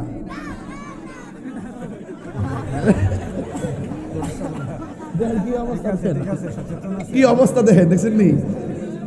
আরে পাগলা, কন কালার তেল নাই, কন কালার দিল্লি ছাড়া উপায় নাই, বুঝছিস নি? পাগলা সব স্লোগান দিস না পাগলা, আহল করে দেশ প্রেমিক হয়ে স্লোগান দিও। পার্শ্ববর্তী দেশের লোকের সম্পর্ক ভালো রাখতেইব, কথা কোন ঠিক না বেটি? বর্ডারের সাথে যদি যুদ্ধ হয় কোনো দেশ উন্নতি হয় না, কথা বলেন ঠিক কি না? আরে ভারতের জায়গায়, পাকিস্তানের জায়গায়, আমেরিকার জায়গায়, আমার দেশের উন্নয়নের জন্য আমি সব দেশের সাথে সম্পর্ক ভালো রাখবো। কেউ যদি আমার দেশের সার্বভৌমত্ব নিয়ে ছিনিমিনি খেলে, আমরা সবাই ঐক্যবদ্ধভাবে তাদের বিরুদ্ধে লড়াই করব। এই কথাগুলো কেউ বলে না, সব তৈলের রাজনীতি করে। মানুষ স্পিকার বললাম হইলে এবার, দিলাম হইলে এবার, রাতে বলে পারলাম না, আওয়াজ করে এখন ইজ্জতের মালিক কেডা? তো নবী কবরস্থানে গেছে, নবী দেখার ক্ষমতা আসেনি? আচ্ছা, এই বিশ্বাসটা কার কার আছে? একটু হাত তুলেন তো দেখি। আল্লাহ, আপনি আমাদের কবরে নবীকে কবুল করেন। হাত নামান ইনশাল্লাহ কোন নবী কবরস্থানে গেছে। এই ফুল আমার একটা কারণে আমার কথা বললাম, ওয়াশটা লাইনিং করতেছি, কতগুলো কথা আমার কন লাগছে এখন এই মুহূর্তে, অন চুপ হয়ে গেছিল কি বল চালাইকে বলবা, এরা আমার একটা গুতা দিয়ে আমার সেট তোলা। দেখা যাক, আল্লাহ ভরসা। মারহাবা জোরে কর। এদিকে তোর চুলটি কি আর স্টাইল বেচতে না, পুরা এই হেতে লাইল করে লেছে। কি পুলাপান চুলগুলো কেমনে কাটলে দেখছেন? পুরা এই লিগে এই খেতে ড্রেন, মনে হচ্ছে ড্রেন দা পানি যাইব। তবে চেহারার মধ্যে একটা বাবা আইছে, অবশ্য বাবা আইছে, সাবধানে তাইস। আল্লাহু আকবার জোরে গান। তাহলে মোটামুটি এখন বাতাসটা গেছিনি। আপনার আরে দুনিয়ার বাতাস বুলাইয়া ফ্রেমের বাতাসের দিকে আনতে আমার বহুত কষ্ট হয়েছে। অনেক কথা আমার কন লাগছে, কথা কোন ঠিক কিনা? গভীর মনোযোগ। আমি তো ওয়াজে চা কম খাই, তুমি তো জানো।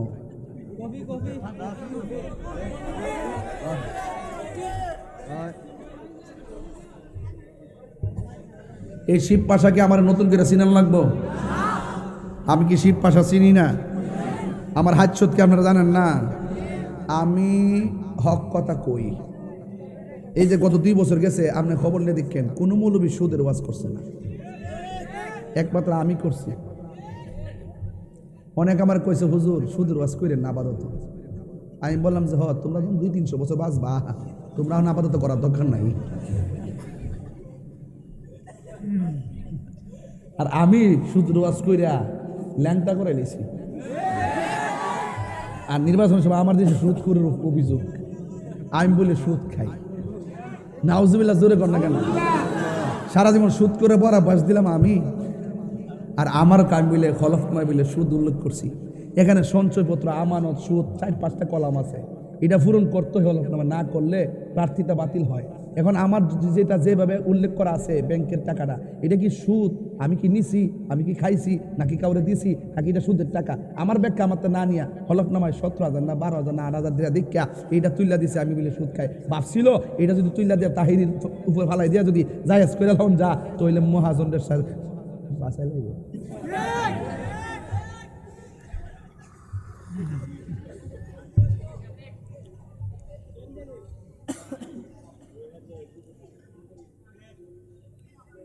আজকে দেখলাম আমাদের এমপি একজন নতুন এমপি হয়েছে। এমপি হওয়ার পরে চাই দিতে ফিটাক না কাউরি দিয়া ভিডিওতে লোকে বউ এমনি। কিতা ম্যাডাম কি খবর? আমি রমজা সায়াদি অফিসের মধ্যে এমনি ট্যাংটা কাউরি দিয়ে বইছে পাউডা। সাইদি মহিলাটা ঢুকছে, ঢোকার পরে মহিলাটা খাতে বইছে, বয়ার হোক কিতা কি অবস্থা। আজকে দেখলাম আইনের বিরুদ্ধে 100 কোটি টাকার মানহানি মামলা হয়েছে। আচ্ছা শোনেন, এমপি হইলে তো সবার প্রতিনিধি, ঠিক না? উনি তো কথাগুলো ব্যালেন্স করে, উনি এখনো মানুষে তারলো না। এই গোড়ে আগের কতই হাসি তামসা। আর সংসদরা যে দেখতেছি না, এমনটা তো সংসদ আমি জীবনে দেখছি না। মানে কিতা যে চলতেছি না আমি নিজে বুঝতেছি না। একই কথা বারবার, একই কথা বারবার, নাই কোনো সমাধান, নাই কোনো আলোচনা, নাই কোনো পর্যালোচনা, নাই কোনো দেশের কথা, নাই কোনো দেশের মানুষের কথা, শুধুমাত্র চলতেছে আর কি। যাই তাহলে বুঝলাম চলা কত প্রকার, কি কি কথা কন ঠিক না বেঠে? আপনার কি রাগ করেন আমার সাথে? আর এবার সব দলের রাজনীতিবিদরাই কিন্তু আমাদের সুন্নি জামাতের লোক আছে কিনা বলেন? সুন্নিদেরকে মূল্যায়ন করতে হবে। এই দেশের সার্বভৌমত্ব সুরক্ষায়, ধর্মের সুরক্ষায় একমাত্র সুন্নিরা হক কথা বলেন, ঠিক না বেঠে? এই তোর শান্তি হুট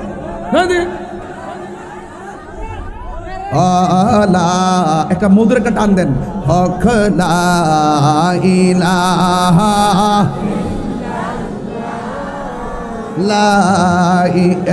কালা কেনছি এই লা ইলাহা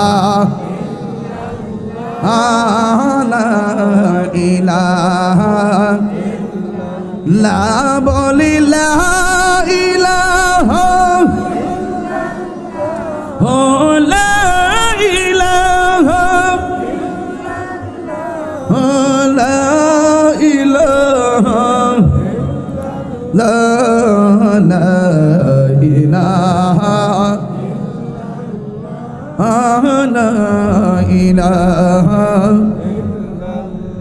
লা ইলাহা ইল্লাল্লাহু মুহাম্মাদুর রাসূলুল্লাহ সাল্লাল্লাহু আলাইহি ওয়াসাল্লাম।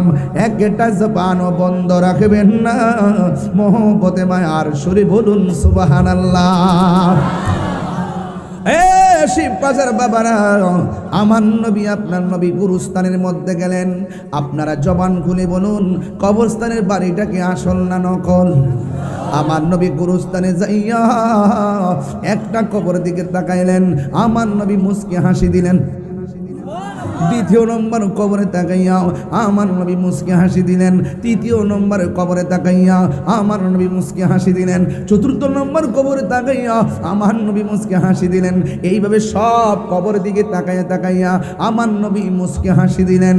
সাহাবীরা ডাক দিয়া কয়, ইয়া রাসূলুল্লাহ, নবী গো, মায়ার নবীজি, আপনি গুরুস্থানের মধ্যে আইসা সবগুলো কবরের পারে দাঁড়াইয়া আপনি কেন মুস্কি হাসি দিলেন? আমার নবী আপনার নবী ডাক দিয়া কয়, সাহাবীরা রে, ও সাহাবীরা, আমি নবী যাহা দেখি তোমরা তা দেখো না, আমি নবী যাহা শুনি তোমরা তা শোনো না। আমার সাহাবীরা ডাক দিয়ে কয়, ইয়া রাসূলুল্লাহ, নবী গো, ও মায়ার নবী নবীজি আপনি কেন হাসি দিলেন? আমার নবী আপনার নবী বলেন, আমি যখন গোরস্থানের ভিতরে ঢুকেছি, ঢুইকা যখন সবগুলা কবরের দিকে তাকাইলাম, তাকায়া দেখলাম আমার আল্লাহ রাব্বুল আলামিন গোরস্থানের প্রত্যেকটা মাইয়াতের নিচে জান্নাতের গালিচা বিছায়া রাখছে, আর কবরবাসীরা আরামে কবরে ঘুমায়া রইছে। উম্মতের সুখে নবী সুখী হয়। সাহাবী ডাক দিয়ে কই, ইয়া রাসূলুল্লাহ, নবী গো, ও মায়ার নবীজি, আমরা তাকায়া দেখলাম আপনি সব কবরের দিকে তাকায়া হাসলেন, কিন্তু একটা কবরের দিকে তাকাইয়া আপনি কান্নাকাটি করলেন। সাহাবীরা ডাক দিয়া কই, ইয়া রাসূলুল্লাহ, আপনি কাঁদলে বড় আমরা চিন্তিত হয়ে যাই, আপনি কষ্টে দেখলে আমরা বড় চিন্তিত হয়ে যায়, আপনি একটু মনটা যদি নীরব রাখেন আমরা বড় টেনশনে পড়ে যাই, আমরা কথা বলতে সাহস হারায় ফেলি। এবার সাহাবীরা ডাক দিয়ে কই, ইয়া রাসূলুল্লাহ, ইয়া হাবিব, আপনি একটা কবরের দিকে তাকায়া কেন কান্না করলেন? আল্লাহর হাবিব ডাক দিয়ে কয়, এ সাহাবীরা, তোমরা তাড়াতাড়ি বাজারে যাও, বাজারে যাইয়া এলান করে দাও, এই গোরস্থানে যার যার মাইয়তকে দাফন করছে সবাই যেন তার কবরে পারে এসে দাঁড়ায়, আপনজনরা যেন প্রত্যেকটা মাইয়তের কবরে পারে দাঁড়ায়। এবার সাহাবায়ে কেরাম বাজারের মধ্যে যাইয়া এলান করলেন একটি জরুরি ঘোষণা। আল্লাহর হাবিব সাল্লাল্লাহু তাআলা সাল্লাম বলেছেন, গোরস্থানের মধ্যে যারা যারা লাশ দাফন করেছেন আপনজনরা সবাই গোরস্থানে আসার জন্য। এবার কোন কবরে চাচা আসলো, কোন কবরে ভাই আসলো, কোন কবরে মা আসলো, কোন কবরে বাবা আসলো, আর সাহাবায়ে কেরামের ভিতরে সেই কৌতূহল জেগে উঠেছে, আমরা সব কবরের খবর নিব না, যেহেতু সবাই ভালো আছে। কিন্তু আমার নবী একটা কবরের দিকে তাকাইয়া চোখের পানি ফালায়া কাঁদছে। এই কবরটা দিকে তাকাইয়া আল্লাহর হাবিব কেন কাঁদলো, এই খবরটা আমাদের জানতে হবে। এই কবরের পারে কে আয়েশা দাঁড়ায় তাকে আমাদের চিনা লাগবে। এই কথা বলার পর সাহাবায়ে কেরাম গোরস্থানে অপলক দৃষ্টিতে কবরটার দিকে তাকায় রইছে। দেখা গেল নবীর হুকুম পাইয়া কেউ আর ঘরে বসে থাকে না, কারণ সবাই তো জানে না আপনজনরা কবরে কেমন আছে। আপনারা জবান খুলে কোন, আমার নবী জানার ক্ষমতা আছে না না? শিববাসের বাবাজিরা গো, ও বন্ধুরা, এবার আমার নবী আপনার নবী রহমাতুল লিল আলামিন ঘোষণার ফলশ্রুতিতে সবাই এসে যার যার আপনজনরে কবরের পাড়ে দাঁড়াইলো। কিন্তু সাহাবায়ে কেরাম বলেন 1 ঘন্টা চলে গেল, নবী যেই কবরের দিকে তাকাইয়া কাঁদলো, ওই কবরের পাড়ে কে হয়সা দাঁড়াই নাই। আমরা বড় চিন্তায় পড়ে গেলাম, না জানি কবরটা কার রে, কে জানে আসে নাই। ইন দি মিন টাইমে আমার নবী আপনার নবীও তাকায়া রইছে। সবাই যখন কবরে পারে এসে দাঁড়ায় গেল, সবাই যখন কবর পারে এসে দাঁড়ায় গেল, ঠিক ওই মুহূর্তে আমার নবীর সাহাবায়ে কেরাম বলেন, আমরা তাকে দেখেছি সবাই এসে কবর পারে দাঁড়াইছে, লাস্টে যেই কবরে নবী কান্না করলো, আমরা তাকে দেখলাম এই কবরের পারে কোনো ভাই আসে নাই, এই কবরের পারে কোনো জোয়ান মানুষ আসে নাই, এই কবরের পারে কোনো ধরনের জোয়ান মহিলা আসে নাই।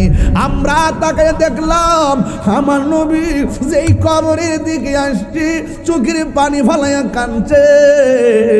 ওই কবরের পারে একটা মহিলা লড়তে পারে না, সরতে পারে না, লাঠিটা বর কইরা কইরা আইসা ওই কবরের পারে আইসা দাঁড়ায় গেছে। এবার আমার নবী আস্তে আস্তে গেল, যাইয়া ডাক দিয়া বলে, মা গো, ও আম্মা, আপনি এসেছেন, দেরি হলো কেন? ইয়া রাসূলুল্লাহ, নবী গো, আমি হাঁটতে পারি না, আপনার কথা শুনে লাঠি ভর কইরা আমি গোরস্থানে আইছি। আমার নবী ডাক দিয়ে কই, মা, আপনি যেই কবরে পারে দাঁড়াইছেন ওই কবরের মানুষটা আপনার কি হয়? এবার মহিলাটা ডাক দিয়ে কই, ইয়া রাসূলুল্লাহ, ইয়া হাবিবাল্লাহ, এই কবরের মাইয়াটা আমার সন্তান। এবার আমার নবী ডাক দিয়ে বলে, মা, আপনি জানেননি সন্তানটা কবরে কেমন আছে? মহিলা ডাক দিয়ে বলেন, আল্লাহ এবং তার রাসূল ভালো জানে। এই কথা বলার পরে আমার নবী ডাক দিয়ে কয়, ও মা গো, ও মা, ইন্নাল্লাহা ইয়াসমিউ মাইয়াশা, আল্লাহ যারা ইচ্ছা করে কবরের খবর নেওয়ার সুযোগ দান করে। আমি নবী যখন গোরস্থানের মধ্যে ঢুকলাম, ঢুকার পরে আমি গোরস্থানে ঢুইকা দেখলাম, ও মা, আপনার সন্তানটা বাদে যতটা মানুষ আছে প্রত্যেকের নিচে জান্নাতের গালিচা বিজায় রাখছে। আমি নবী সবার দেখে বড় আনন্দ পাইলাম, কিন্তু আপনার সন্তানটারে আমি দেখলাম ওই কবরের ভিতরে জাহান্নামের চটের ভিতরে এমন ভাবে পুড়তেছে, আল্লাহ গো কইয়া ডাক মারতেছে, কিন্তু আমার আল্লাহ রাব্বুল আলামিন তাকে জাহান্নামের আগুনে পুরাইতেছে। ও শিব পাশার বাবা গো, এই মুহূর্তে আমি যদি মাথা ফাটাইয়া ফেলি, আমার মা যদি আমার খবরটা পায়, সাথে সাথে মা দুঃখিনী চোখের পানি ফেলে আল্লাহ গো কইয়া ডাকটা মারবো। এই হলো মায়ের চরিত্র। সন্তানের কষ্ট মা সহ্য করতে পারে না। যেই মাত্র আমার নবী বলছে মা আপনার সন্তান কবরের ভিতরে জাহান্নামের চোটের মধ্যে কাতরাইতাছে, এই কথাটা শুই না মা চোখের পানি ফেলে কান্না করে নাই, বরং নবী তাকায়া দেখে মা দুঃখিনী ওই কবরের পারে দাঁড়ায়া মুস্কি মুস্কি হাসতেছে।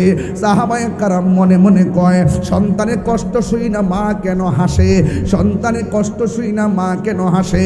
আল্লাহর হাবিব ডাক দিয়া বলে মা গো, মা গো, ও মা আপনার সন্তান কবরে কষ্ট আছে, আপনি কেন না কান্নাকাটি কইরা হাসলেন? এবার মহিলারা ডাক দিয়া কয় ইয়া রাসূলুল্লাহ নবী গো, ও মায়ার নবীজি আমি কেন হাসছি জানেননি? কয় কেন? কয় আমি হাসছি একটা কারণে, কারণ আমার সন্তানটা যখন পেটের মধ্যে ছিল আমার মতন সুখী আর কেউ ছিল না, আমার মতো আনন্দিত কেউ ছিল না। ও নবী দিন যত পেটের মধ্যে সন্তানের বাড়ছে, হাত পা যখন হয়ে গেছে, এক ফোঁটা পানি থেকে রক্তের জমাট, রক্তের জমাট থেকে গোশতের টুকরা, গোশতের টুকরা থেকে বডি, বডি থেকে ভিতরে রড, এরপরে দেহের ভিতরে রুহ দিয়া দিল। দেওয়ার পরে সন্তান যখন আমারে ঘুমের ঘুরে পেটে লাথি মারে, কষ্টের ঠেলা আমার ঘুমটা ভাঙ্গা যায়, এই দিক দিয়া পানি বায়া বায়া পড়ে। একবার কান্না করে আবার হাসি মারছি কেন জানেননি? সন্তান পেটে যদি লড়াচড়া করে মা মনে করে সন্তানটা পেটে জিন্দা আছে, সন্তান পেটে দেখা যদি নড়াচড়া না করে মা মনে করে সন্তানটা কি মইরা গেল নাকি। দুইটা চিন্তায় মার দিন কাটে রাত কাটে। ইয়া রাসূলুল্লাহ নবী গো, ও মায়ার নবীজি আমার সন্তান আমার পেটের ভিতরে দেইগা আমার ইচ্ছা মতো লাথি মারছে, আমার চোখে পানি ঝরছে, সকালবেলা হাসি মুখে ঘুম থেকে উঠছি, মানুষকে বুঝতে দেই না আমার পোলা আমার লাইতেছে। এইভাবে আমি দিন কাটাইলাম, এইভাবে আমি রাত কাটাইলাম। যখন আমি ডেলিভারির ঘরে ঢুকলাম, দাই যারা আসছিল তারা সবাই বলে কি জানেননি? কই আমি নাকি প্রসবের সময় বেহুশ হয়ে গেছিলাম, সবাই মনে করছে আমি মইরাই গেছি, কিন্তু আল্লাহ আমার বাঁচাইছে। এমন প্রসব ব্যথা লইয়া তাকাইতে পারি না, হাত বাড়াইতে পারি না। যেই মাত্র আমার জাদু মনিরে আমার কুলের মধ্যে দিয়েছে, আমার ব্যথা পানি হইয়া গেছে। ইয়া রাসূলুল্লাহ এই ছিল আমার মা, আমি মায়ের কষ্টের কথা। এরপরে আমার সন্তান প্রস্রাব করছে ডাইনে, আমি তারে নিয়ে গেলাম বামে, বামে প্রস্রাব করছে, আমি তারে নিয়ে গেলাম বুকের উপরে, বুকে প্রস্রাব করেছে, আমি তাকে বসে কুলের মধ্যে নিয়ে গেলাম, কোলে পেশাব করেছে, এই বিছানা থেকে এই বিছানা, শাড়ি কাপড় সিরা সিরা তল বিছনা বানাইয়া এত বড় মাটির ভাতিলা দিয়া সুন্দর করে গরম কইরা নাহার মধ্যে দিলাম আগুনের তাপ। এইভাবে আমার পোলাডারে তিলে তিলে আমি ছোট দিকে বড় করতেছিলাম। আমি তার লেখাপড়া থেকে শুরু কইরা আমার জীবনে যা আছে সব আমি ব্যয় করে দিছি। কেন? তাই একদিন আমি দুর্বল হইয়া যাবো, আমার পোলা একদিন সবল থাকবে। আজকে আমি সবল হইয়া আমার জাদুমণিরে ছোটবেলায় যেমনি আদর করতেছি, একদিন যখন আমরা দুইজন বুড়া হইয়া যাবো, আমার জাদুমণি আমার নাইনাত্রে লইয়া আমারে এমন করে মায়া করব। এই স্বপ্ন দেখে আমার জান বিলাইলাম, এই স্বপ্ন দেখে আমার মাল বিলাইলাম, কিন্তু ঘটনা বিপরীত হইয়া গেছে। আমার সন্তান প্রতিষ্ঠিত হয়েছে, আমার সন্তান চাকরি হইয়া গেছে, কিন্তু আমার পোলা আমার খবর নেই না। শরীরটা দুর্বল, মাজা লইয়া উঠতে পারি না, ব্যথার জন্য ওষুধ দেয় না, খাবার সুষম খাবার খাইতে পারি না, কিন্তু আমার পোলা আমার খবর লয় না। হুজুর গো, ও নবী, আমার পোলাটারে এমন করে আমি তিলে তিলে বড় করলাম। বুড়াকালে মাটা বুঝে কষ্ট কারে কয়, বাপটা বুঝে কষ্ট কারে কয়। এরই ক্ষেত্রে লাইল বাঁচতে বাঁচতে বাপের কমর বাড়ি হইয়া গেছে। ধান কাটটা তোমার আইন না, তোমার বৃষ্টিতে ভিজতে দেয় না। আজকে বিলের মধ্যে যাও সেলফি তোলার জন্য, আজকে নদীর পাড়ে যাও সেলফি তোলার জন্য, আজকে রাস্তা দিয়ে হাইটা হাইটা মোটর সাইকেল দিয়া সুডাউন দাও সেলফি তোলার জন্য। তোমার কি মনে নাই যে এই এরি খেতে সেলফি তুলতে যাও, এই এরি খেতে তোমার বাপে তোমার জন্য গাম জড়াইছে? তুমি নদীর পাড়ে যাইয়া নৌকা ভ্রমণে যাও, তোমার কি মনে নাই ওই নদীর মধ্যে তোমার বাপে তোমার জন্য মাছ মাইরা তোমারে চালাইছে? তুমি যাও আজকে রাস্তাঘাটে বাবুগিরি কইরা ঘুরো, এই রাস্তা দিয়া তোমার বাপে বার লইয়া বস্তা লইয়া ধানগুলার ধানের বোঝা বাড়িতে আনছে।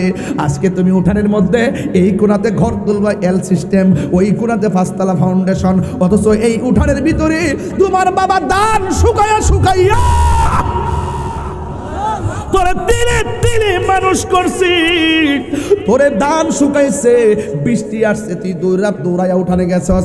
আম্মা কইছে খবরদার ফুত ঠান্ডা লাগবো ভিতরে যা। বাপে কইছে ফুত তোমার ঠান্ডা লাগবো তুমি ভিতরে যাও। এমনভাবে পোলারে এমনভাবে মানুষ করছে। আজকে বাপটা বুড়া হইয়া যাওয়ার পর বাপের জমিন বেচা তুমি বাদ খাও, বিদেশ যাও, টাকা জমা 3 তলা বাড়ি করো, আর বুড়া বেড়াটার লাগা ঈদের দিন একটা লুঙ্গি কেনার টাইম পাও না, ঈদের দিন একটা পাঞ্জাবি কেনার টাইম পাও না।